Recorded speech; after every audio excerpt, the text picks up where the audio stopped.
আমাদের এই একটা সুবিধা আছে যে বাড়ির সামনেই মাছ পাওয়া যায়, তো আমাদের আর বাজার যেতে হয় না। তো এই কাকুটি আসেন আর এই কাকুটির কাছ থেকে আমরা বেশিরভাগ মাছ নিয়ে থাকি, আর মাছগুলোও খেতে ভালো হয়, খুব একটা খারাপ হয় না। তো খুব কম হয়, যেদিন একটা দুটো ভালো লাগে না। তো এমনি ভালো, কাকুটা বেশ বেছেও দেয় আর সমস্ত সুবিধা হয়, আর বেছে দিলে তো সব থেকে বেশি সুবিধা হয়, আর বাড়িতে এনে বাঁচতে হয় না। তো এই কাকুটার কাছ থেকে মাছ নিচ্ছি আর বেছে নিচ্ছি। সকালে বাবা মাছ নিচ্ছে আর আমিও দাঁড়িয়ে দেখছিলাম।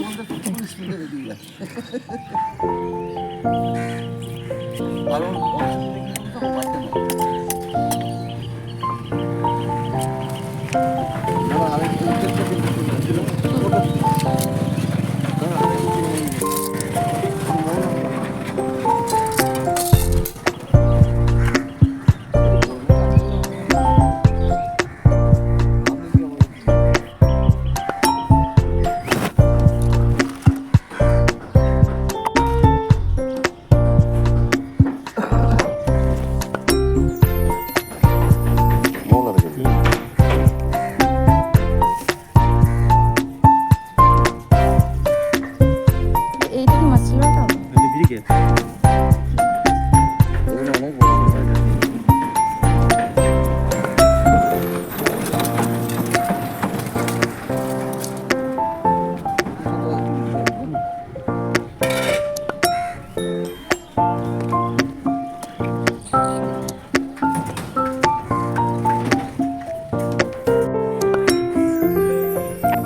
হ্যালো গাইস, ছোট মাছি আলমারিটাকে গুছাচ্ছে।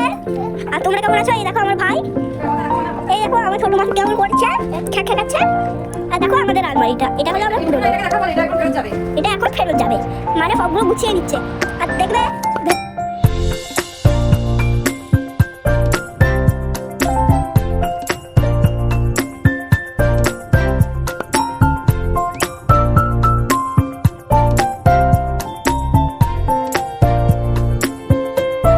আর এই যে এখানে নতুন ড্রেসিং টেবিল চলে এসেছে, তো সেটাকেই বাড়িতে আনা হচ্ছে। তো এখানে বাবা আর যিনি কাকুটা এসেছেন তিনি দুজন মিলে ধরেই আর কি ঢোকানো হচ্ছে ড্রেসিং টেবিলটা। তো একটা বাবার ঘরে থাকবে আর একটা আমাদের ঘরে থাকবে।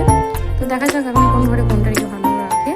তো যাই হোক, তো চলো দেখতে থাকো ভিডিওটা। আর সমস্ত কিছু আমি ক্যামেরাবন্দি করে রাখতে চাই, কারণ আমার স্মৃতির জন্য, কারণ মানে নিজেদের দিনগুলো চলে যায়, কিন্তু এই যে ভিডিওর মাধ্যমে যে স্মৃতিগুলো থেকে যায় সেগুলো দেখতেই সত্যি ভীষণ ভালো লাগে। তো তার জন্যই। আর এই যে ঘরে যেটা ছিল ড্রেসিং টেবিলটা না, সেটাকে টোটোয় চাপানো হচ্ছে, তো সেটা আর কি ফেরত যাবে। তো কি হয় আর কি, যে কোনোটাই পাঠাতে মনে হয়, কিন্তু সব কিছুই তো একসঙ্গে নেওয়া যায় না, তো কি আর করা যাবে।